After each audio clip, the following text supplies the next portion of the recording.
তত্ত্বাবধায়ক সরকারের বিকল্প ফর্মুলায় সমঝোতার উদ্বেগ। আওয়ামী লীগের শুরু হচ্ছে শুদ্ধি অভিযান। মার্কিন চাপ সামলাতে বাংলাদেশের নতুন কূটনৈতিক কৌশল। এবার দেখুন বিস্তারিত। তত্ত্বাবধায়ক সরকারের বিকল্প ফর্মুলায় সমঝোতার উদ্যোগ। তত্ত্বাবধায়ক সরকার নয়, বরং রাষ্ট্রপতির নেতৃত্বে জাতীয় সংসদ নির্বাচন অনুষ্ঠানের একটি নতুন ফর্মুলা নিয়ে রাজনৈতিক অঙ্গনে আলাপ আলোচনা চলছে। কূটনৈতিক পাড়া থেকে উদ্ভাবিত এই ফর্মুলা নিয়ে এখন বিভিন্ন রাজনৈতিক দলগুলো আলাপ আলোচনা শুরু করেছে। আলাপ আলোচনার অংশ হিসেবে গতকাল বিএনপির মহাসচিব মির্জা ফখরুল ইসলাম আলমগীর সহ বিএনপির 3 নেতাকে মার্কিন দূতাবাসে ডেকে নেওয়া হয়। তাদের সঙ্গে প্রায় 1.5 ঘণ্টা বৈঠক করেন মার্কিন রাষ্ট্রদূত পিটার ডি হাস। এই বৈঠকের পরপরই বিভিন্ন মহলে চাউর হয়েছে যে তত্ত্বাবধায়ক সরকারের বিকল্প একটি জায়গায় আসতে চাচ্ছেন কূটনৈতিক মহল, এবং এই জায়গায় সমস্ত রাজনৈতিক দলগুলোকে ঐক্য মতে পৌঁছানোর জন্য তারা কাজ শুরু করেছেন। বিএনপি বলছে, নির্দলীয় নিরপেক্ষ তত্ত্বাবধায়ক সরকার ছাড়া তারা আগামী জাতীয় সংসদ নির্বাচনে অংশগ্রহণ করবে না। অন্যদিকে আওয়ামী লীগের পক্ষ থেকে বলা হয়েছে, তত্ত্বাবধায়ক সরকারের দাবি কোনোভাবেই তারা মেনে নেবে না, বরং তত্ত্বাবধায়ক সরকারকে একটি মৃত বিষয় হিসেবে উল্লেখ করেছেন ক্ষমতাশীল আওয়ামী লীগ। এরকম পরিস্থিতিতে তত্ত্বাবধায়ক সরকার নিয়ে প্রধান দুই দলের দুই মেরুতে অবস্থান রাজনৈতিক ক্ষেত্রে একটি অনিশ্চয়তা তৈরি করেছে। আর এই অনিশ্চয়তা থেকেই আগামী নির্বাচন নিয়ে এক ধরনের শঙ্কা সৃষ্টি হয়েছে। এই শঙ্কা দূর করতেই পশ্চিমা দূতাবাসগুলো একটি গ্রহণযোগ্য ফর্মুলার জন্য কাজ করছে বলে ধারণা করা হচ্ছে। উল্লেখ্য যে তত্ত্বাবধায়ক সরকারের বাইরে অবাধ, সুষ্ঠু, নিরপেক্ষ নির্বাচনের জন্য কি কি করণীয় তা নিয়ে দফায় দফায় বিভিন্ন রাজনৈতিক দলের সঙ্গে বৈঠক করেছেন কূটনীতিকরা। বিশেষ করে মার্কিন যুক্তরাষ্ট্র এই ব্যাপারে অত্যন্ত তৎপর। এই বৈঠকের প্রেক্ষাপটেই কূটনীতিকরা একটি নতুন ফর্মুলা তৈরির কাজ চূড়ান্ত করেছেন, যে ফর্মুলা অনুযায়ী নির্বাচনকালীন সময় প্রধানমন্ত্রী নিষ্ক্রিয় থাকবেন। প্রধানমন্ত্রীর নেতৃত্বে যে মন্ত্রিসভা, সেই মন্ত্রিসভার সদস্যরা রুটিন কাজের বাইরে কোনো কাজ করবেন না। রাষ্ট্রপতির নেতৃত্বে একটি নিরপেক্ষ উপদেষ্টা মণ্ডলী নির্বাচন কাজ পরিচালনা করবেন, এবং যে কাজ পরিচালনা করতে গিয়ে তারা নির্বাচন কমিশনকে সহযোগিতা করবেন। নির্বাচনকালীন সময় জাতীয় সংসদ ভেঙে দেওয়ার একটি বড় ইস্যু হিসেবে এসেছে। সমঝোতা প্রস্তাবে নির্বাচনকালীন সময়ে জাতীয় সংসদ ভেঙে দেওয়ার বিষয়টি বিবেচনা করা হচ্ছে, কিন্তু সে ব্যাপারে আওয়ামী লীগের আপত্তি রয়েছে। তবে কূটনৈতিক মহল মনে করছে যে এই জায়গায় আওয়ামী লীগ হয়তো শেষ পর্যন্ত ছাড় দিবে। মূলত নতুন ফর্মুলায় যেটি করা হয়েছে যে প্রধানমন্ত্রী সহ তার মন্ত্রিসভা নিষ্ক্রিয় থাকবে, জাতীয় সংসদ ভেঙে দেওয়া হবে, সংসদ সদস্যরা আর সংসদ সদস্য থাকবেন না। রাষ্ট্রপতির নেতৃত্বে একটি উপদেষ্টা মণ্ডলী নির্বাচন পরিচালনা করবেন, এবং রুটিন কাজের মধ্যেই নির্বাচন পরিচালিত হবে। নির্বাচনের মাঠে আইন শৃঙ্খলা রক্ষার জন্য সেনাবাহিনী দায়িত্ব পালন করবে, এবং পর্যাপ্ত সংখ্যক বিদেশি কূটনীতিকরা নির্বাচন পর্যবেক্ষণ পরিচালনা করবে।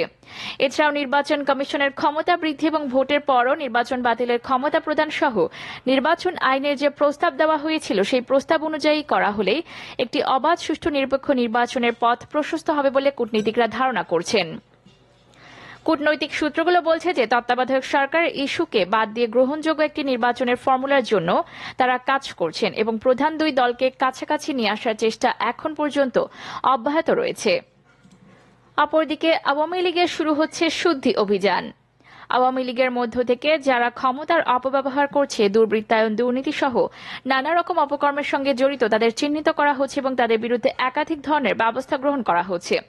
ইতোমধ্যে আওয়ামী লীগের দুর্বৃত্ত, সুবিধাবাদী, হাইব্রিড অনুপ্রবেশকারী, সন্ত্রাসী, চাঁদাবাজ, ধর্ষক সহ বিভিন্ন ধরনের অপকর্মের সঙ্গে যুক্তদের তালিকা তৈরি করা হয়েছে।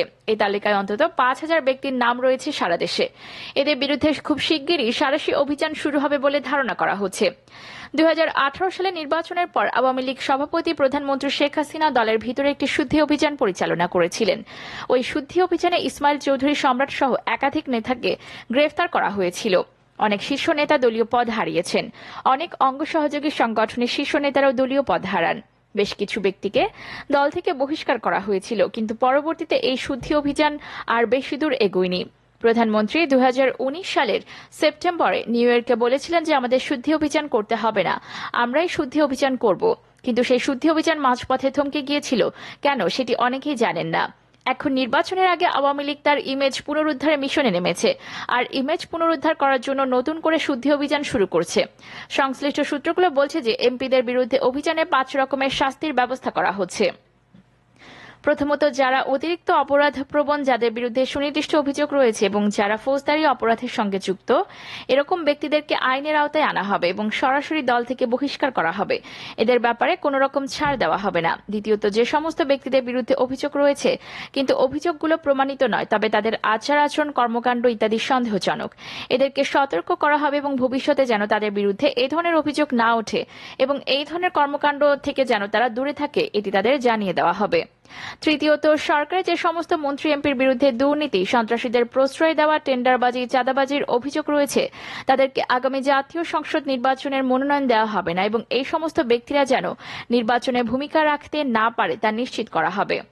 চতুর্থত, যে সমস্ত এমপিরা দলের বিভক্তি সৃষ্টি করেছে, দলের বিশৃঙ্খলা সৃষ্টি করেছে এবং যাদেরকে কারণে দলের ভেতর নানা রকম সংঘাত এবং কোন্দল হচ্ছে, তাদেরকে ডেকে সতর্ক করা হবে এবং ভবিষ্যতে যেন তারা এই ধরনের কর্মতৎপরতার সঙ্গে যুক্ত না হয় সে ব্যাপারে নিশ্চিত করা হবে।